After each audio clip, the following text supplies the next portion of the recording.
Hey, welcome to this live stream. We are going to definitely geek out. Dave Mercer, it's cool to see you on. And we're going to be talking about really the most fundamental question we should be asking in the first place when it comes to music and songwriting and what it's all about. And that is, who really needs music theory? Who are we wasting our time here? Or is there a point to it all? And the question is a really good one, and I want to get your take on things. I definitely want to get people's thoughts on this because it's not as straightforward as it might seem to be.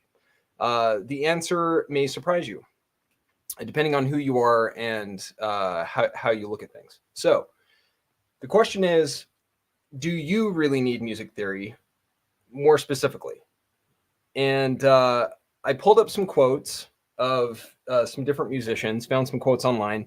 So I want to use those as kind of a framework for this conversation, but definitely want to get your take on things.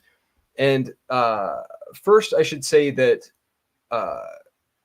in this conversation, there's going to be some questions and answers that are so fundamental that it's kind of like, oh, wow, yeah, that is a good point to cover. And the first, not necessarily the first question, but one of the questions we'll ask is, what in fact is music theory? And to understand the question before we get into the answer is what I'm trying to say. So let's start out with an interesting quote by an interesting songwriter, and that is Neil Diamond. Neil Diamond said once, "Songwriting is different from music, although I don't deny now that it would be nice to have a little more background in music theory." That's interesting. This guy who has written so many songs, he says it would be nice to know a little more about music theory. Now, at this point, we haven't defined music theory. And as we go, some of these quotes that we'll look at don't necessarily paint a clear picture of what theory is and could lead us to an answer that might not be helpful. So another quote by another well-known composer, someone who has definitely proven his chops, is Johann Sebastian Bach. And he said once, "It's easy to play any musical instrument. All you have to do is touch the right key at the right time and the instrument will play itself." That one made me smile when I read that one because I was like, oh, well, if we were all Johann Sebastian Bach, it's as easy as that. Just, in fact, let's see. I'm just gonna find the right. Oh, and looks to be like there might be a little more to it than that, Johann. So I just want to read this quote one more time, and gives me a chuckle. "It's easy to play any musical instrument. All you have to do is touch the right key at the right time, and the instrument will play itself."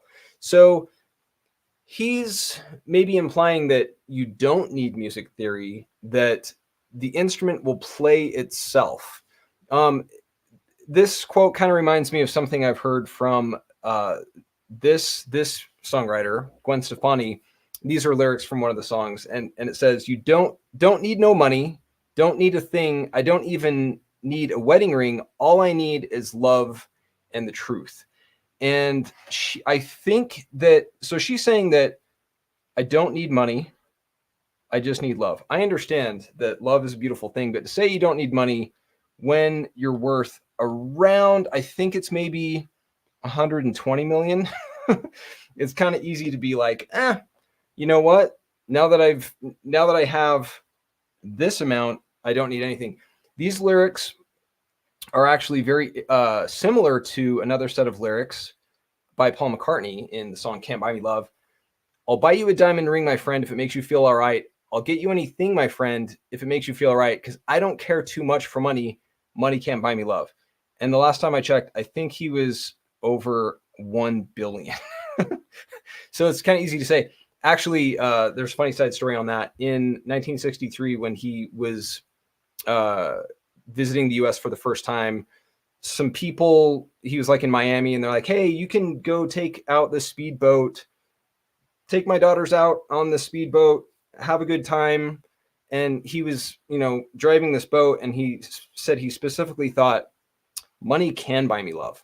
So anyway, it's kind of easy to say that you don't need something once you have it. And so Johann Sebastian Bach had an understanding of music theory. And so his comment about not needing it isn't necessarily something to be taken at face value. Another quote Johann Sebastian Bach said is that, "Without my morning coffee, I'm just like a dried up piece of roast goat." So excellent composer, maybe take his insights with a grain of salt. But anyway, another quote on music theory is Quincy Jones, excellent producer. He said, "It's easy to get next to music theory, especially when your peers and music class, especially between your peers and music classes and so forth. You just pay attention. I had a good ear, so I realized that printed music was just about reminding you what to play." Okay, so we're getting a little closer to the answer by sussing out the unspoken, reading between the lines on these things. Okay, so when he says music theory, printed music, there's a connection between those. He's kind of equating those things as one and the same, which is very common. That in essence, he's kind of saying that music theory and printed music, sheet music, or traditional notation are one and the same. And so he's saying, yeah, music theory is good, but he's defining it as printed music or traditional notation. And therein lies the issue that can trip you up when you're answering the question, do you really need music theory? So another quote, and I actually don't know this musician, and it's kind of a longer quote, but the gist is he's saying that many musicians are fabulously skilled. His name is Stephen Nachmanovitch. If anyone knows that, let me know in the chat. Many musicians are fabulously skilled at playing the black dots on the printed page. There's the printed page again. And now he's being a little more explicit about the black dots. So we're definitely talking about traditional notation. So many musicians are skilled at playing the black dots, but mystified by how the dots got there in the first place and apprehensive of playing without the dots, which is actually a great insight.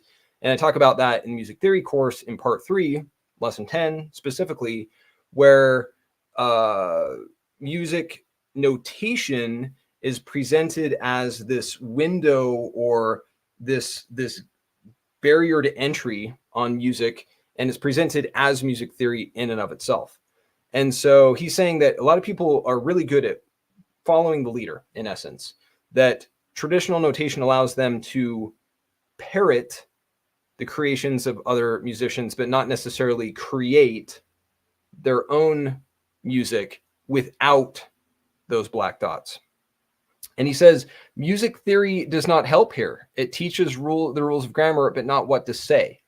Okay, so again, he's equating music theory with the black dots.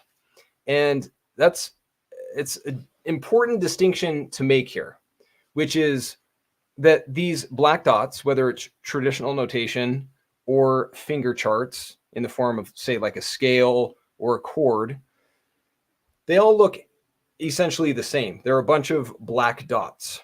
And those aren't music theory.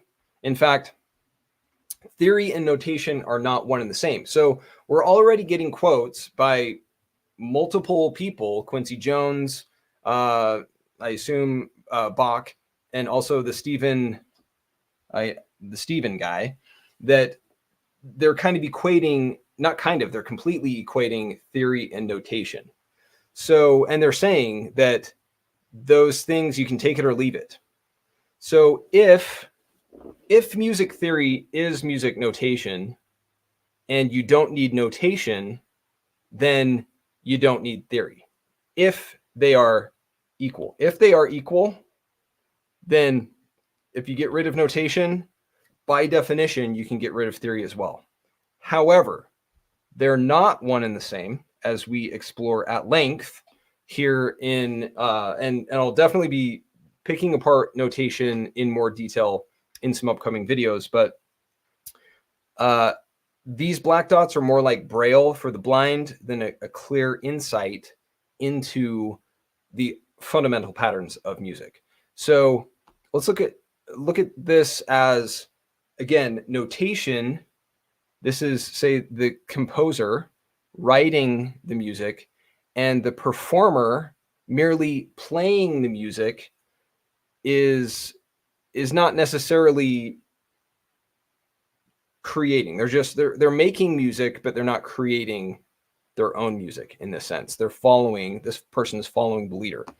So a lot of musicians, in fact, arguably all of the musicians listed here, well-known, very talented songwriters, didn't even read a single note of traditional notation. And so therein lies kind of the myth that traditional notation or that music theory is not necessary. And you'll see this reflected in some of these other quotes. Again, I don't know who these people are, but I've seen their quotes online, and they were relevant to this conversation. So John Scofield said, "Sound is what drives my solos, not verbal concepts.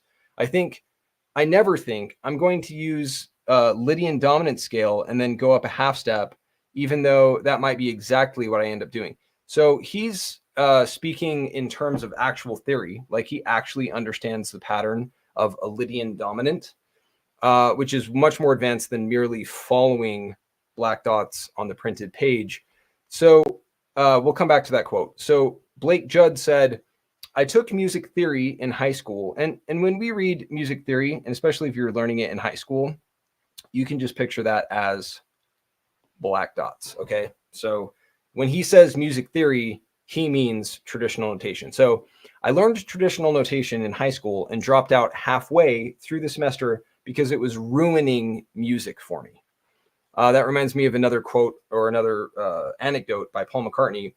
In like 1965, I think, or 66, a friend of his offered to teach him the proper way to play piano, even after he'd written a song like Yesterday, learning traditional notation because they said it could help him elevate his songwriting, which is so preposterous and pretentious.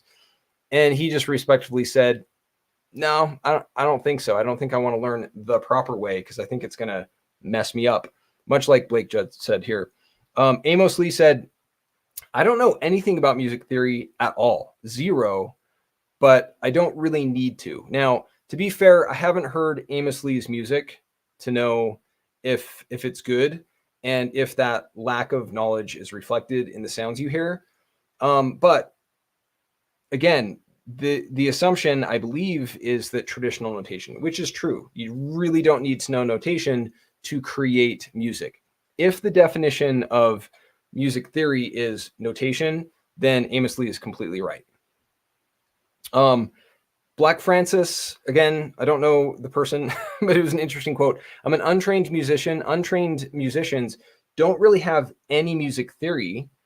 They don't have a lot of rules. We break the rules, but it's mostly because we don't know what the rules are. It's easy for us to go certain places, so I'm not surprised that a lot of people were amused by my songwriting style." Now, this person goes a little further and not only says, so it's harder just to give them the benefit of the doubt and say, yeah, you don't know traditional notation, so that's fine. Black Francis is going further and saying that I don't even need to know the rules in order to break the rules. So I don't know Black Francis. Maybe the music is amazing, but this quote flies in the face of what Pablo Picasso, a bona fide genius, said: "Learn the rules like a pro so you can break them like an artist." If you've seen any of Pablo Picasso's art, it's pretty wild. And it's definitely a deviation from traditional art. And it's because it works because he's working with the way that we scan an image, but he's playing with that and he's breaking expectations, but he's breaking expectations. He knows the rules in order to break them. So to say that you don't need to know the rules in order to break them is I think personally a cop-out, because really music is distinguished from noise in that it's order. Noise is chaos and music is order. And what do we mean by order? It's not just arbitrary man-made medieval black dots, because that's not very organized. It's definitely not intuitive or clear. By order, we mean the actual symmetrical patterns of music theory that are natural and symmetrical, and a true insight into how music really works. And music really is patterns. So when we talk about patterns, the geometry of music is really what explains how to play these patterns on the guitar or on the keyboard or on any instrument. But it's knowledge of those patterns that really Johann Sebastian Bach understood. He understood these patterns, at least within his mind's eye, and he just passed it off as ain't no thing. Like it was easy for him to say, and he might have just found pleasure in looking more impressive by making it sound like it's just so easy, and most people are baffled because it's a traditionally invisible art form, music. So this quote I thought was interesting by Myka 9. There are tools that help sharpen freestyle skills, like having a diverse vernacular, some sense of music theory, being outspoken, phrasing, spacing, crossword puzzles, thesauruses, and the ability to expand on an issue and embellish with more descriptive terminology. He's definitely a much more, and again, I don't know Myka 9, but he's describing music he's much more articulate in how he's saying it. And an understanding of music theory, I believe, is more informed. He's referring more to those geometric patterns, those underlying patterns that are not just parroting others with traditional notation, but actually playing with those patterns. But it brings us to the question of who really needs music theory. And if we go back to that picture of, the guitarist who's just following the composer laying it out for them, that person doesn't really need music theory, honestly. If they're just playing a song, like if all you want to do is just play your favorite songs that have already been written, really you don't need music theory for that. I love the Beatles, and I learned how to play Beatles songs all day without any knowledge of music theory. And it was fun. It was not satisfying, because what I really wanted to do was to create my own music, to write songs, but I could do it. So as a musician, not necessarily a creator, but as a musician, I was able to just play. And so I didn't need music theory in that sense. But as I got further along, and really ultimately, if I was honest with myself, I wanted to create my own music. I didn't want to just, play. I didn't want to have my favorite songwriters be the best I could ever be, or the closest I could ever get to expressing the ideas in my mind, because I could only express their lyrics. I could only play their chord progressions. And so I did need music theory. And my first route into music theory was trying to wade into the thorny underbrush of traditional notation, and it was painful. Definitely didn't come out unscathed. It was definitely painful. But to get past those black dots, as they've been described, to get to the patterns themselves, that's where music theory really became necessary and helpful. So anyway, those are my thoughts on music theory. Is who needs music theory? Only those who want to create their own music. And honestly, I think that's all of us. If we're really honest with ourselves, it would be to create your own music, to create your own art, to express your own ideas. And at that point, music theory becomes not only helpful, as Neil Diamond said, but really essential. And Neil Diamond knows more than he might not know the vernacular, to use Myka 9's term, but he definitely knows the patterns to create the kind of art that he did. So I want to get your take on, I guess, how you've thought of music theory. Have you thought of traditional notation being the same as music theory? What are your thoughts on it yourselves? So let's just jump into some of these comments. Rodney, I never thought of Bach as having a sense of humor. He was noted for being prickly. That's interesting. Yeah, I haven't actually. I love Bach. To be on the record for Bach, I love listening to like the Brandenburg concertos, and all of his stuff is really really good. But yeah, like I don't know that he had a sense of humor. In fact, I was kind of surprised by the roast goat quote. I don't even know. I didn't. To be fair, I didn't double check that one to see if that one was him because it sounded uncharacteristic to me for him to make a reference to coffee or that one. This one's suspect. If anyone can verify whether this is true or not, I would appreciate it because someone even in that time of day referring to my morning coffee sounds like this one. This one is definitely suspect. So if we can verify, that would be awesome. Dave, Jethro Tull never took a flute lesson. That's interesting. I know Thick as a Brick, and he's an amazing player. So I didn't know that about. So you're saying Jethro Tull just went off like intuition and feeling and just playing. That's amazing. It is actually amazing to me how different people learn. There's definitely auditory learners who can hear and ear training. We talked about this actually just in the supporters live stream on Saturday about ear training and the value of ear training. And it definitely is conducive to a certain type of learning style, which would be like auditory learning. Visual learning back in the day, music notation. Well, let me step back and say that music theory was definitely a difficult game to play, with traditional notation really being the de facto method and thought of as your access point to music theory.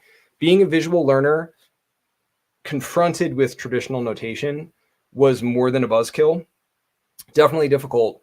And so if you're a visual learner, that was a definite point against you or really just kind of the end of the road for me for the longest time. Cause I was like, I want to understand music theory, but I'm a visual learner in this counterintuitive, complicated, convoluted system of black dots is definitely not helping me. If anything, it's tripping me up and it's making it harder. So to find out that, oh, wow, being a visual learner and having music theory mean to see sound, and the fact that you can see sound, that color and music are two languages that tell the same story, and that it's all patterns that you can actually see. My disadvantage became an advantage, and it was wonderful. Yeah.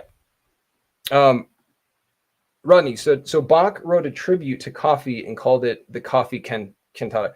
Are you making that up? Is that actually true? I feel like you're messing with me. There's no way there's a coffee cantata. That's awesome. I love it. And I might just be laughing and it could be true, but my guess is it's not. Okay, so Ronnie said Eric Dolphy also played flute in a highly unorthodox style. Unorthodox style. Yeah, and back to traditional notation, and I talk about this if you've gone through part 3 of the course, lesson 11. I definitely wax philosophical on the well entrenched tradition of traditional notation. It's called traditional notation. Actually, in the year 2026, we're coming up on the millennium of traditional notation still being the de facto method for many musicians, which is painful to see. But yeah, to play anything that deviates from the orthodoxy of traditional notation truly is heresy. So unorthodox is a good way to describe it. Sam, it's cool to see you on. So as someone who struggles with ADHD, your videos have been very helpful. Awesome. So music theory feels very daunting despite having years of experience as a musician behind me. Any resources you'd recommend? So that's awesome to hear that it's helpful. And yeah, like, so music theory, what it really is it's the patterns of music. And traditional notation is obscures those patterns. So it's like, and because music theory literally means to see sound. Theory comes from the Greek theoria, which means to look at, view, or see, and music is sound. So music theory is to see sound. But traditional notation is more like a bad black and white Xerox copy of the patterns of music. And so it obscures those patterns. It's actually more convoluted than just being a bad Xerox copy. But for a visual metaphor, it's basically like that, rather than an actual high definition, full color photograph, which color music shows. And so, yeah, music theory was super daunting to me as well, despite years of experience as a musician behind me as well. When I really got into, okay, you know what, I'm just going to have to buckle down and really learn this stuff. And in the process of looking into many resources, reading hundreds of books, obsessing to an unhealthy degree for a long time into music theory, and then developed color music, thinking, oh, if it's visual and there are certain patterns that might actually match well with color, and they do actually match with color, and it unlocked everything. And so the resources that I've been laying out in the library. So if you go to mycolormusic.com, there is a library of resources, different playlists with, actually, I could probably pull it up here. Just one sec. Okay, if you go to, let me refresh this page and pull up this. So mycolormusic.com, I have a bunch of different playlists. Whoa. So for example, chords. I have different posts about chords. And so there are posts, diagrams, descriptions, the circle of fifths. I have things on that, and so on. Whoa. Okay, so music theory course. If you haven't jumped into the music theory course, definitely check it out, because I'm laying out, I lay out starting with no assumption of prior knowledge. And thank you for the link there. No assumption of prior knowledge with lesson 0. And then lesson 1 builds on those concepts. Lesson 2 builds on that, and so on. And so this music theory course lays out notes and intervals. The relationships between those really illustrates and clarifies the underlying geometry of music and how these patterns are totally cyclical and symmetrical and ultimately predictable. And then you get into chords. I dismantle traditional notation and then use those, what was a roadblock, turn those into a building block to get into composition in part 4. And then ultimately I'm working on part 5, which is about improvisation. So it's the guitar fretboard, chords, inversions, extended chords, then modes, the circle of fifths, songwriting, progressions, and all of that. And so part 5 is currently, I'm putting some of the final touches on it, and that's going to be coming out in the next couple of months, rolling those out. So all that to say, the resources I would definitely recommend is checking out the course in the library, and then all of the materials that are supplementary to that. Thank you for your question. Dat Dude, very cool. It's cool to have you on. And learn your fretboard, people. Yeah. And learning your fretboard for me was definitely a difficult thing, especially being a visual learner. And I would play some patterns. Like, for example, I'd be like, okay, sometimes this note sounds good in this chord. So like an A, this is an A chord. And then sometimes there's an A down here and an A minor chord. And I'd be like, this G doesn't have this A. I'm not playing that A. And it was just, to me, very confusing, because it felt as though I would press patterns, and then it's almost like the note would just evaporate, like disappear. Almost like, my fingers were wet, and then once the moisture dried, it's like I was like, oh wait, where's that pattern? I can't see that pattern. Being so visual, I was like, I'm lost.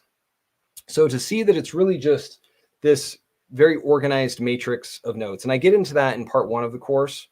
So to learn the fretboard, for me, is to really learn it, not just memorize and count frets. And I'm not saying that's what you're saying, But that was how I initially learned, was just, okay, count frets. Okay, seventh fret. This is where that is. But then to actually learn, oh wow, it's this whole intricate but simple and elegant matrix of notes is a beautiful thing. And so lesson 16, well, parts 1 through 4 really build up to part 5. Lesson 16 is the fretboard matrix, and I dive into so much more detail than I've laid out anywhere to this point. So I'm really excited to roll that out here coming up very soon. Rodney, yes, there is a coffee cantata. It is great. Okay, so you're sticking with the story. I feel like you're either doubling down on this joke. I need to just Google it, but that's awesome. Okay, I'm going to believe you, and I'm going to look into it. That's awesome. It makes me like Bach even more. I really only know the Brandenburg concertos. I also know that MC Escher, who is a major influence on color music and a brilliant visual graphic artist, he was a big fan of Bach as well. And you can see that in MC Escher's art. If you don't know MC Escher, definitely check him out. He was awesome. And he did things that would blow a fuse on a computer before computers were even a thing, because he did everything by hand. And not only that, they were like wood cuts and stuff. Definitely check out MC Escher.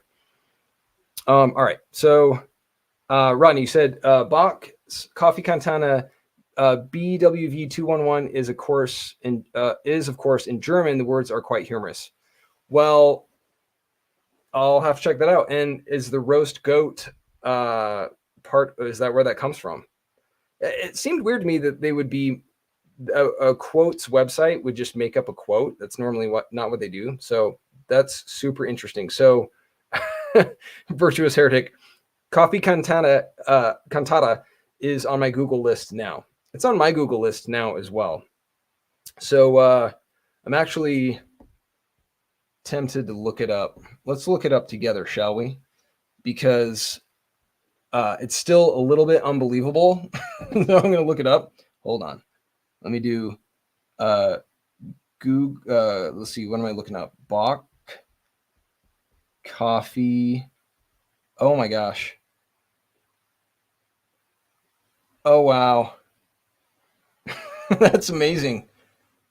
So it's called Be Still, Stop Chattering. Is that a reference to the caffeine? Also known as Coffee, is a secular cantata by Johann Sebastian Bach. He composed it probably between 1732 and 1735. Although classified as a cantata, it is essentially a miniature comic opera. Wow. In a satirical commentary, the cantata amusingly tells of an addiction to, or rather a dependence on, coffee.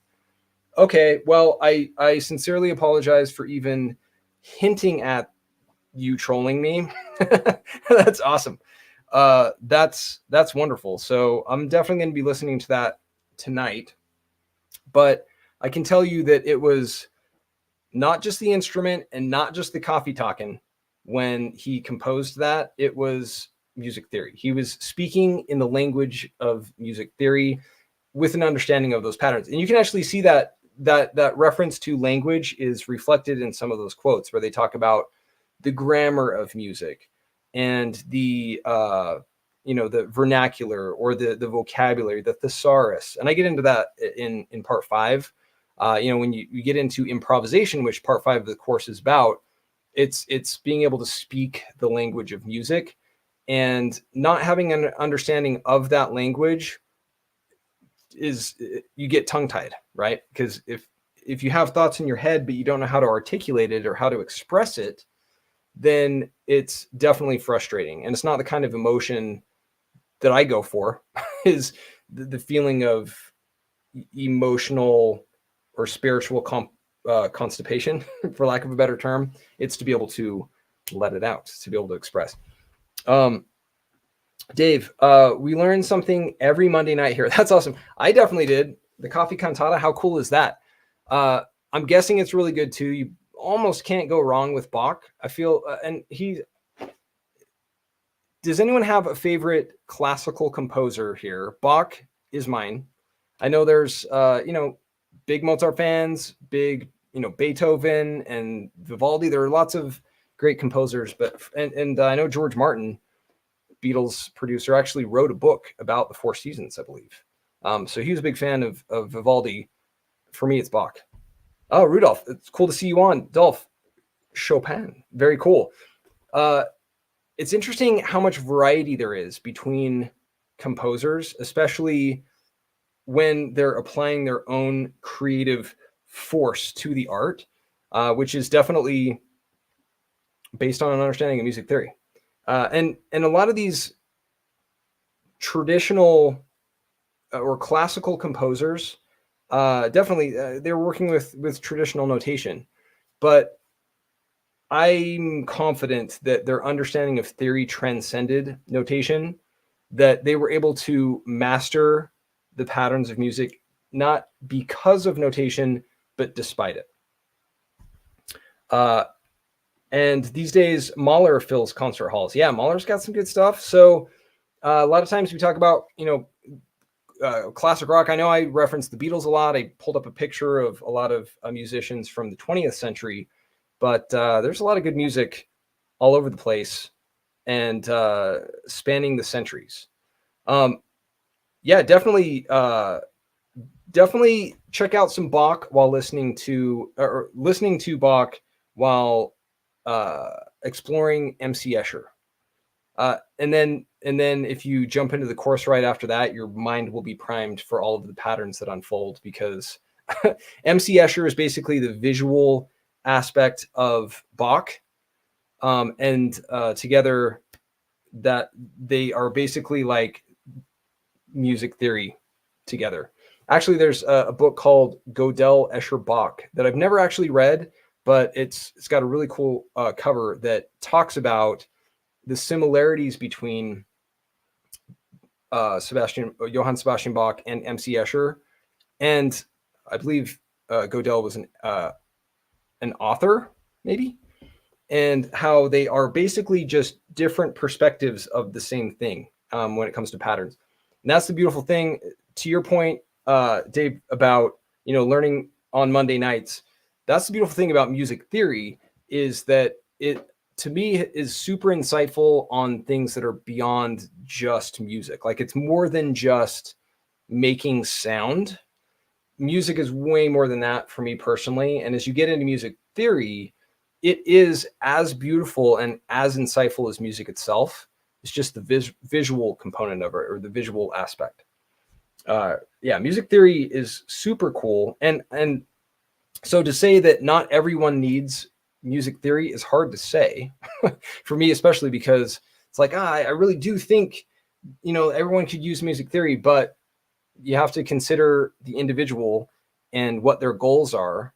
And if your goal is just to play other people's stuff, then it may not be worth your time. But honestly, again, if we're honest with ourselves, I think it's really about making your own art, creating your own art.